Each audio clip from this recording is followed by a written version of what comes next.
I think the main change is that people are even starting to talk about it. If you look 10 years ago, there was very little conversation about that, and it was very much the province of business schools with a slightly freaky edge, and nothing was done really in that sense. In fact, even you had famous entrepreneurs attributing their success to not going to university.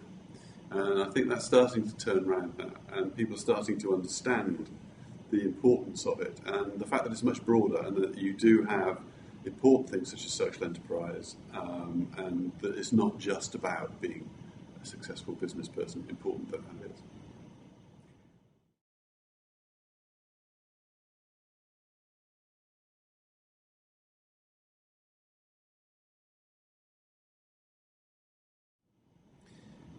One of the main challenges, I think, is that there's very little expertise.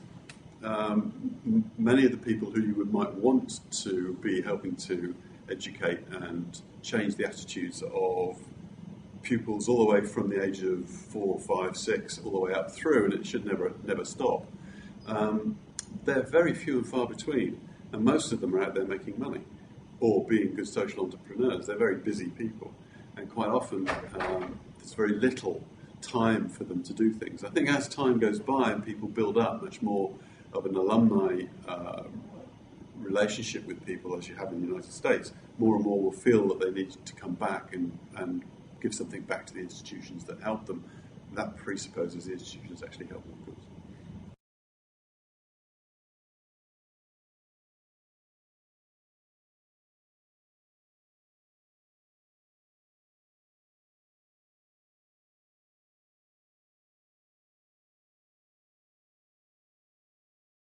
I think there are two real key actions.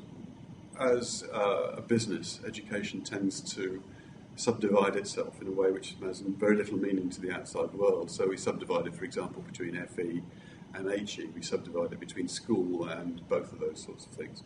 And when somebody comes with a need for a skill and an attitude change in terms of entrepreneurship or enterprise, they don't see it in that way. They see it as a need.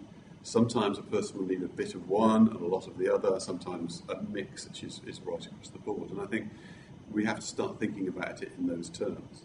And it's an adjunct. The second point really is an adjunct thing. People talk a lot about the fact that we are much more demand-side aware than we were as in the past in terms of higher education and indeed further education. And I think we are, but we're nowhere near as far on that road as we need to be. And if enterprise is really going to work in terms of changing people and in terms of education, then we have to make sure that the ways in which we do it have meaning for the people that we're supposed to be serving. And we can do it in a way in which they can find convenient and acceptable. They won't come necessarily into us. We may well have to go out to them a lot more than we do